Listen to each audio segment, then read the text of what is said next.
Baba, katika jina la Yesu umetukuzwa. Jina lako ni kuu. Tunasema ni asante leo mpaka milele. Na kuadhimisha mno juu ya kila mmoja wetu aliyoko hapa leo.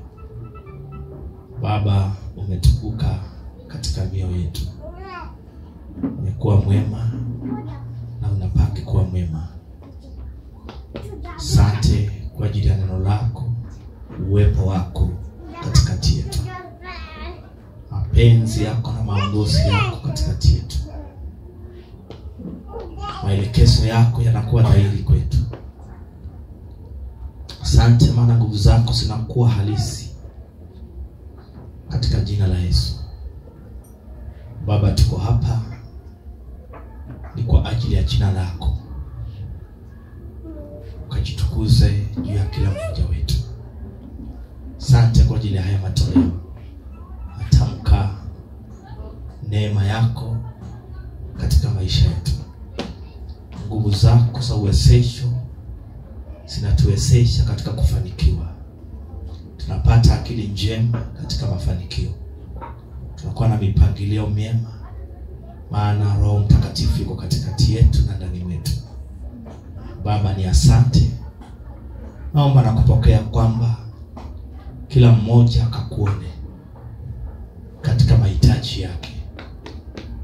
Naomba kusitishwa katika mahitaji, kwamba achilia neema yako katika mapato yetu. Achilia nguvu zako katika kupata kwetu. Tunapata zaidi ya vile tunavyotarajia kwa sababu tunacho kibali cha Bwana, na nguvu zako katika utendaji zinatenda kazi ndani ya maisha yetu.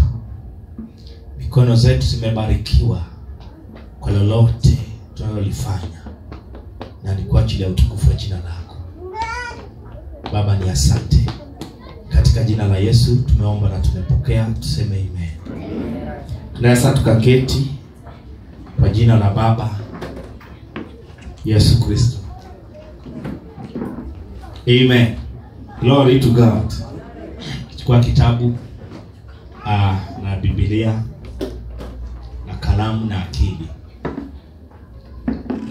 Mimi mwenyewe nimekuwa mdhaifu kidogo, na mtukuza Bwana amenitia nguvu.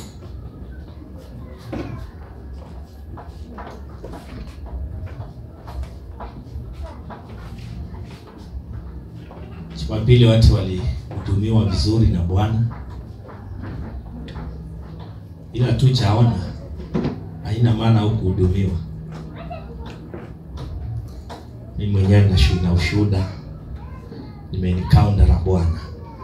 So tuingia kwenye somo kabisa. Na hii mambo ya kutoka nje avoid.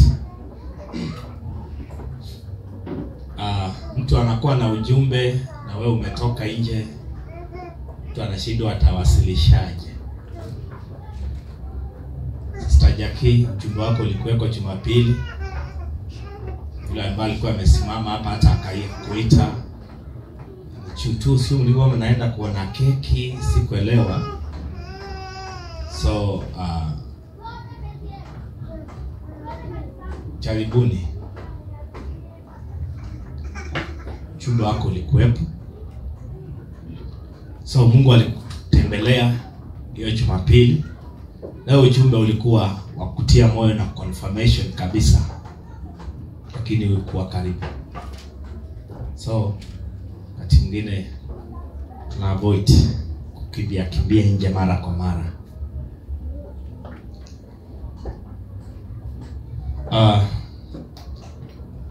Tuingie kwenye somo leo.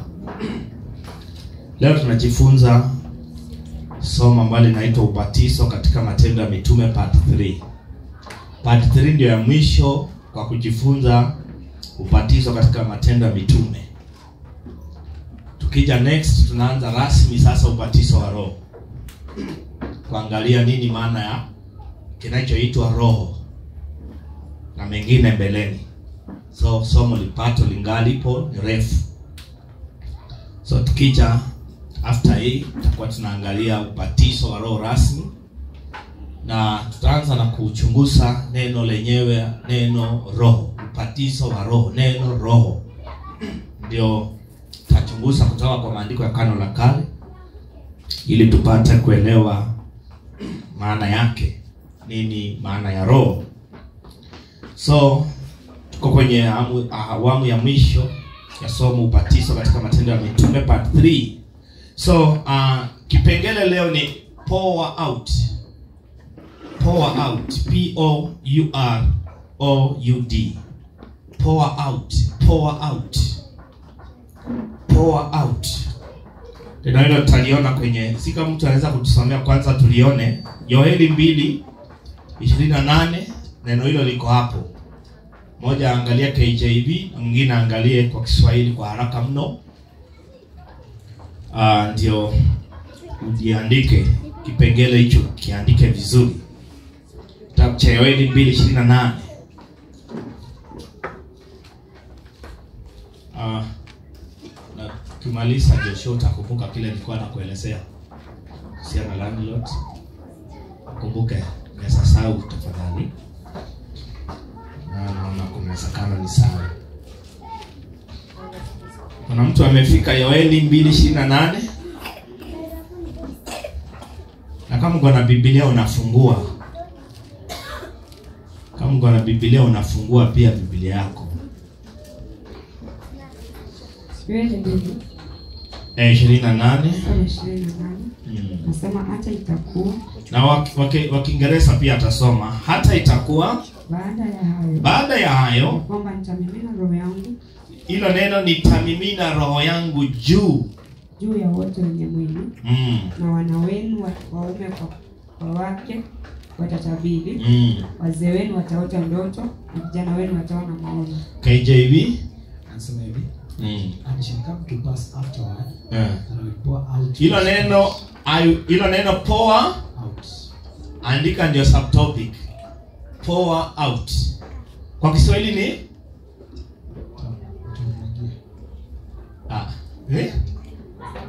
ametumia neno gani? Nitamimina, si ndio? Yeah, I will pour out. Yaani kama kumimina kitu juu ya mtu. Yaani kwa akili zetu za kawaida, nitamimina. I will pour out. So hilo ndio neno tunaenda kuchunguza. Unabii huu wa Yoeli tutakuwa tunaangalia vizuri tuweze kuona nini maana ya pour out. I will pour out. Tunaomba na kupokea kwamba macho yetu inatiwa nuru kabisa. Tunaangaziwa na neno la Bwana, neno lililoandikwa. Ufunuo wake Kristo unakuwa wazi katika mioyo yetu. Tunamtukuza Bwana kwa sababu tumejiona na kujiona katika neno lake linapofunuliwa kwetu, na kuna makosa kabisa katika kufundisha wala kuweza kupokea, bali nuru ya Kristo inaangaza katika mioyo yetu. Roho Bwana anadhihirika kwa kiwango kikubwa mno, na tunaona na kushuhudia matendo makuu yake, kwamba neno lake liko wazi kabisa kwetu. Tuseme amen. So Matendo ya Mitume 1:5. So nafikiri umeandika kipengele cha pour out. Pour out ndio kipengele. So tuanze sasa kuchunguza mambo haya. Matendo ya Mitume 1:5. Matendo ya Mitume 1:5. Kama umefungua Biblia, tunasoma zote. Nafungua kwa haraka Biblia zetu. Ya kufungua Biblia unafaa uwe kwa haraka mno sana kuliko chochote. Fungua Biblia inafaa iwe haraka sana mno. 1:5 inasemaje? Anasema ya kwamba Yohana alibatiza kwa maji. Ya kwamba Yohana alibatiza kwa maji. Bali ninyi mtabatizwa katika Roho Mtakatifu. Baada ya siku hizi chache. So ni baada ya Yesu kufufuka alisema maneno haya. Hii kauli imesemwa na Yesu baada ya kutoka kwenye ufufuo. Ya tumeshaanza, so kama unaniangalia mimi nimekushaanza tayari. Na expect unajua nini cha kuandika. Matendo ya Mitume 1:5 ni baada ya Yesu kufufuka. Alisema maneno haya. Alisema maneno haya kwa wanafunzi wake. Alisema haya maneno kwa wanafunzi wake. Manake kuna ahadi ya Roho katika maandiko. Kuna ahadi ya Roho katika maandiko. Kuna ahadi ya Roho katika maandiko. Kuna ahadi ya Roho katika maandiko. Na nazungumzia maandiko ya kale, kutoka Mwanzo mpaka Malaki. Kuna ahadi ya Roho katika maandiko ya kale kwamba waaminio watakaliwa na roho. Kutoka Genesis mpaka kitabu cha Malaki kuna ahadi ya Roho, kutolewa kwa Roho, kwamba waaminio watakaliwa na Roho. Wote waaminio watakaliwa na Roho. Hapo ndio tunaanzia. Kila aliyeamini amekaliwa na Roho Mtakatifu wa Mungu. Kila aliyeamini amekaliwa na Roho wa Mungu. Pia kuna ahadi ya Roho, kuna ahadi ya Roho ya kukaliwa na Roho.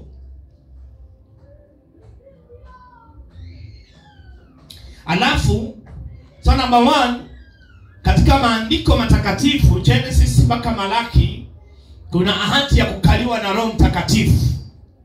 Alafu pia katika hayo maandiko matakatifu kutoka Mwanzo mpaka Malaki kuna ahadi kwamba wale ambao wamekaliwa na Roho tayari watasema kwa lugha mpya. Kukaliwa na Roho ni ahadi, is a promise. Hizo mambo za promise tutaangalia kwenye somo hili tu, somo la ubatizo wa Roho. Sasa tutakuwa tunaangalia tu katika kitabu cha Matendo ya Mitume. Tutakuwa tunaangalia general ubatizo, kinachoitwa ubatizo wa Roho. So tutaona hii ahadi vile ilitamkwa, ahadi ya kukaliwa na Roho Mtakatifu. Tutaiona, tutachunguza. So wala ahadi ipo kwamba pia wale ambao wamekaliwa na Roho wataweza kusema kwa lugha mpya. So kunena kwa lugha ni ahadi, is a promise. Ilitabiriwa na manabii kwamba wale ambao watakuwa wamekaliwa na Roho watasema kwa lugha mpya, ama watakuwa na matamshi, watatabiri. Kuna ahadi kwamba hao ambao wamekaliwa na Roho watasema kwa lugha mpya, au watakuwa na matamshi, au unaweza kusema kwamba watatabiri.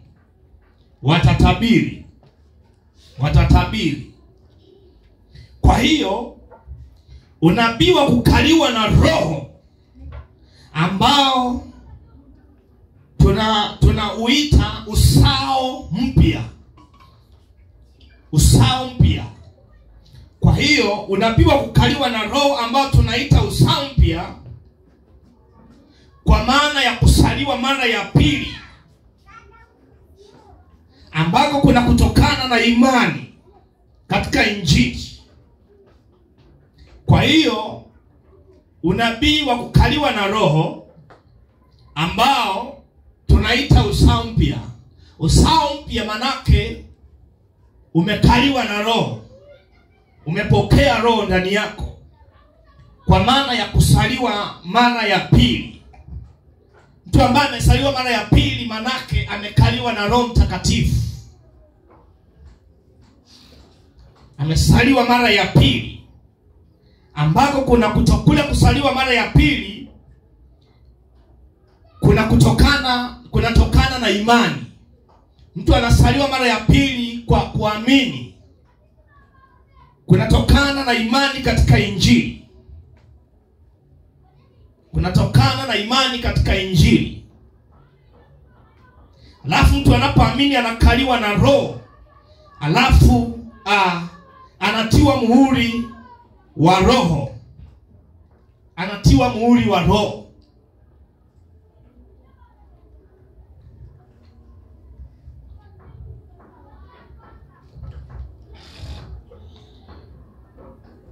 unabii katika maandiko matakatifu na kukaliwa na Roho ambako tunaita uzao mpya.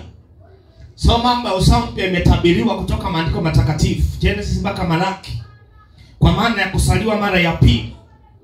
Kulitabiriwa kwamba watu watasaliwa mara ya pili, ambako kuna kutokana na imani katika Injili. Injili itahubiriwa kwao, wakiamini wanasaliwa mara ya pili. Alafu mtu anapoamini, huyo mtu anakuwa amekaliwa na Roho, anakuwa ametiwa muhuri na Roho. Inaitwa siku ya ukombozi. Inaitwa siku ya ukombozi. Siku ya ukombozi, wakati ulipoamini, wakati ambapo uliokolewa kutoka kwenye dhambi, kwenye utumwa wa dhambi, ulitolewa gizani na kuingizwa katika nuru yake Kristo. Waefeso 1:13. Waefeso 1:13.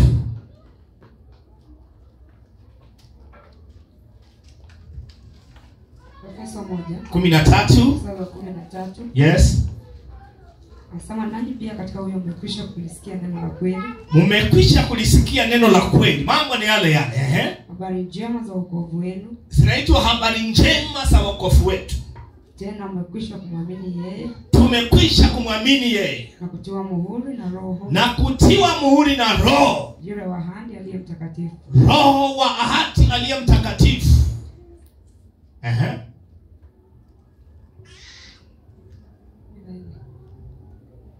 F14 nasemaje? 14 nasema ndiye aliye arabuni ya urithi wetu. Ili kuleta ukombozi wa milki yake. Yes. Kwa sifa utukufu wake. 15. Kwa sababu hiyo mimi nami tangu nilipopata habari za imani yenu katika Bwana Yesu na pendo lenu kwa watakatifu wote, anawaombea. So Waefeso 1:13, hicho ndio tunaita ubatizo katika Roho. Yaani utambulisho mmoja, mtambulisho pamoja na Kristo. Muamini anatambulishwa pamoja na Kristo. Waefeso 1:13 inaongelea ubatizo, ubatizo katika Roho, ambapo inaongelea utambulisho pamoja na Kristo. Muamini pamoja na Kristo, tumetambulishwa pamoja naye. Ile hali ya kukaliwa na Roho, kutiwa muhuri, unaitwa ubatizo katika Roho. Utambulisho mmoja, muamini pamoja na Kristo. Umoja wa Roho wa muamini, umoja wa Roho ya muamini na Mungu ndani ya Kristo. Umoja wa Roho ya muamini na Mungu ndani ya Kristo. Yanaongelea kwenye Efeso 1:13. Kazi ya ukombozi, kazi ya kukaliwa na Roho. So tulisema kuna ubatizo kwa kukaliwa na Roho, alafu kuna ubatizo kwa kulambano, kuchukua kila ambacho umepokea katika huyo Roho na kuweza kufanyia kazi, kuweka katika matumizi, kukitumikia. So kukaliwa na Roho ni ubatizo, na pia kuna ubatizo kwa kuchukua kwa huyo Roho, unaitwa ubatizo pia. So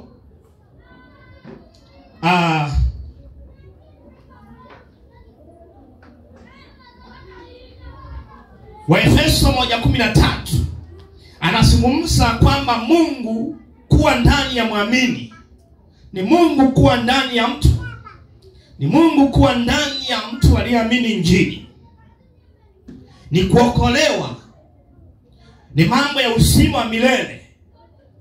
Wewe umepokea uzima wa milele. Kukaliwa na Roho ni sawasawa na kupokea uzima wa milele. Pokea Roho ni sawasawa na kupokea uzima wa milele. Ni kiumbe kipya. Ni kiumbe kipya. So mambo ya uzima wa milele, Mungu ukaa ndani yetu, au Mungu pamoja na wanadamu, au mambo ya uzao mpya au kiumbe kipya. Hii ilikuwa ni ahadi. Na ilikuwa ni ahadi kubwa kabisa tangu mwanzo, Genesis. Ni ahadi kutoka mwanzo, Genesis. Ahadi ya kiumbe kipya, kaliwa na Roho, uzao mpya, saliwa mara ya pili. Ubatizo ambao ni kukaliwa na Roho, ni ahadi kutoka Genesis, kutoka mwanzo, na pia vitabu vya manabii vimezungumzia ahadi hiyo ya kukaliwa na Roho.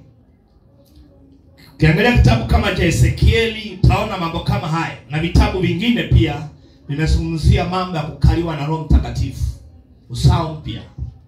Ezekieli ameongelea, hata tulifundishwa asubuhi pia, na manabii wengine pia wameongelea mambo ya usao mpya. So manabii walisema mambo hayo, au walitabiri kwamba Mungu atakaa ndani ya watu kupitia Roho wake. Mungu anakaaje ndani ya watu? Kupitia Roho wake. Mungu anakaaje ndani ya watu? Kupitia Roho wake. Kupitia Roho wake. Mungu anakaa ndani ya watu kupitia Roho wake.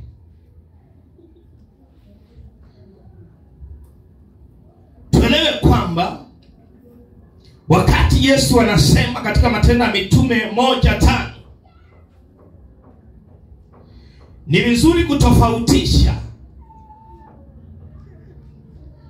kwa hawa, kutofautisha anachokisema, kwa sababu watu ambao Yesu anasema na wao katika kitabu cha Matendo 1:5 ni watu tayari wamekwisha sikia injili wakaamini.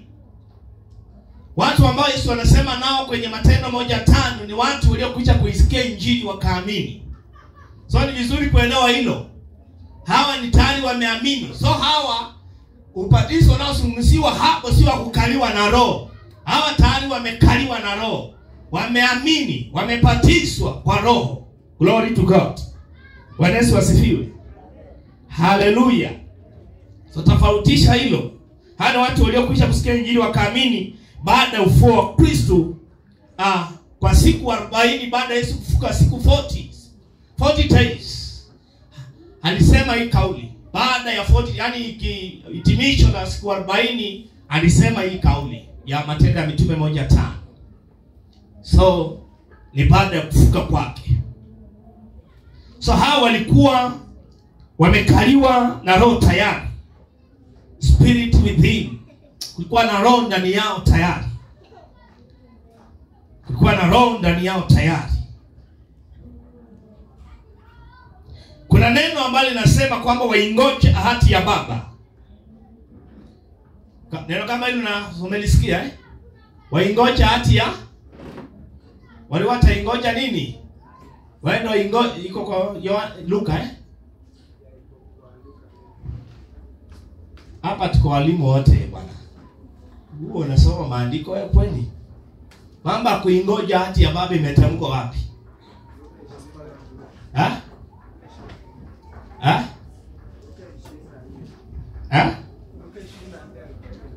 Luka 24:49. So najua tunafaa tufike mahali, wakati mwingine soma Biblia si tu natafuta ufunuo, just read the Bible.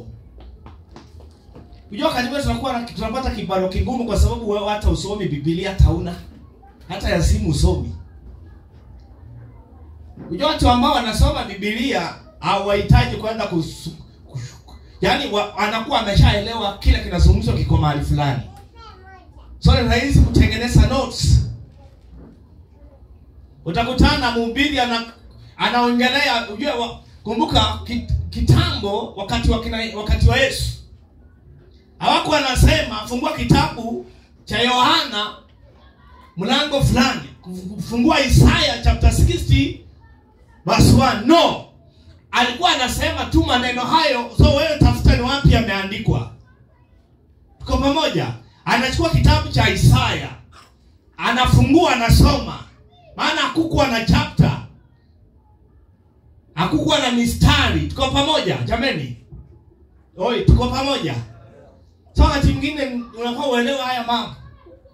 Wewe unangojea ukotiwe mpaka ni wapi imeandikwa. So imeandikwa wapi? Ahadi ya kuingoja nini? Waingoja ahadi ya Baba iko wapi? Inazungumziwa kwenye, soma tusikie.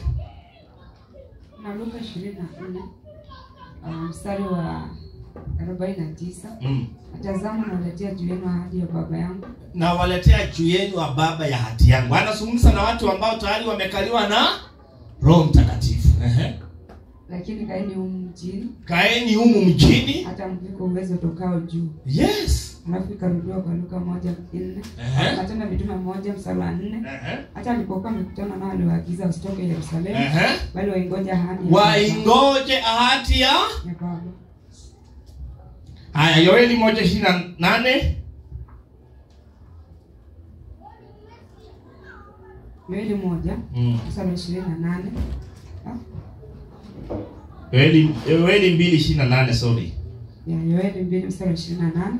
Hata itakuwa baada ya hayo ya kwamba nitamimina roho yangu juu ya wote wenye mwili. Nitamimina, hilo neno I will pour out.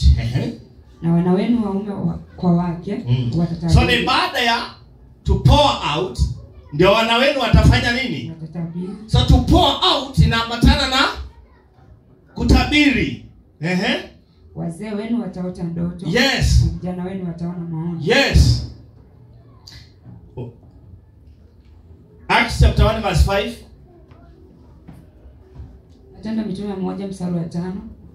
Anasema ya kwamba Yohana alibatiza kwa maji, bali ninyi mtabatizwa katika Roho Mtakatifu baada ya siku hizi chache. Kitu ya kuelewa hapa ni hii. Yoeli 2:28, Matendo ya Mitume 1:5. Kinachozungumziwa hapo ni ubatizo wa Roho ambao ni tofauti na ubatizo wa kukaliwa na Roho au wa kusaliwa mara ya pili.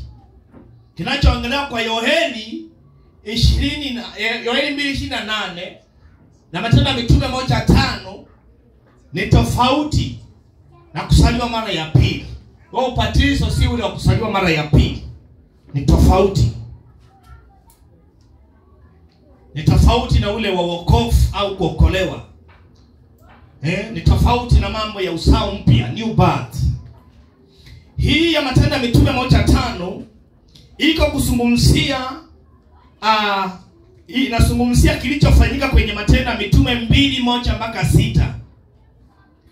Ubatizo unaoongelewa kwenye Matendo ya Mitume 1:5 huo ndio umetimia kwenye Matendo ya Mitume 2:1-6. Nafikiri inaeleweka tu vizuri kabisa. Kila kinaongelewa kwenye Matendo ya Mitume 1:5, utimilifu wake tunakiona kwenye Matendo ya Mitume 2:1-5. So ahadi walioambiwa kwenye kitabu cha Luka na Matendo ya Mitume 1:4, waingoje ahadi ya baba, ndio hiyo imetimia kwenye Matendo ya Mitume 2:1-5.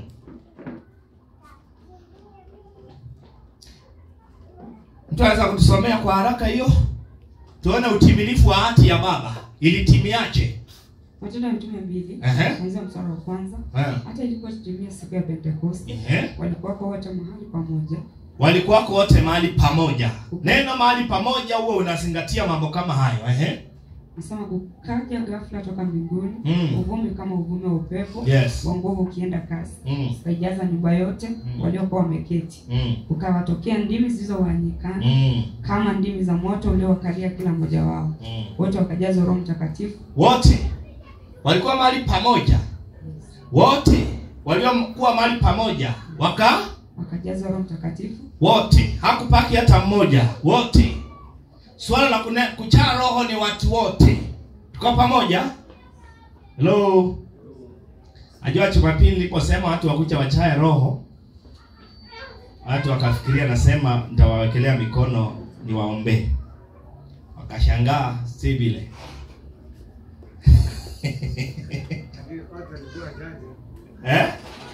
Niliogopa watu pia. Walikuwa wachache walisema mambo ya hapo. Achanja kabisa ndio waone kila atafanya, ndio wajue yes. That's good. Hiyo ni hekima. Tuko pamoja?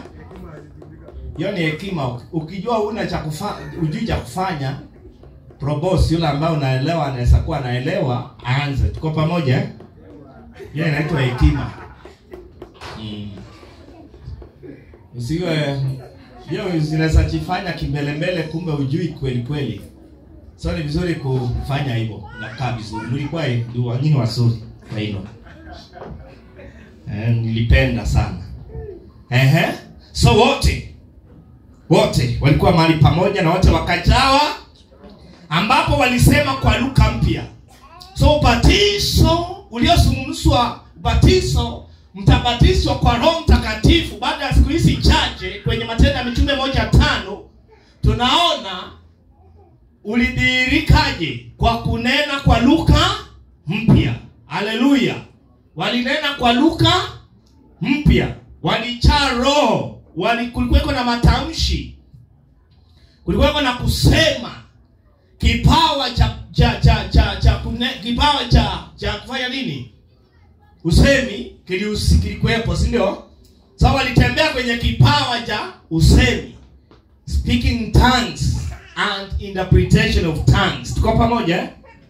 Alafu Petro alipoulizwa nini maana ya mambo haya, ndipo akanukuu maandiko ya Yoeli 2:28. Waandike notes zako kwa haraka jameni. Uone cha kuandika jameni.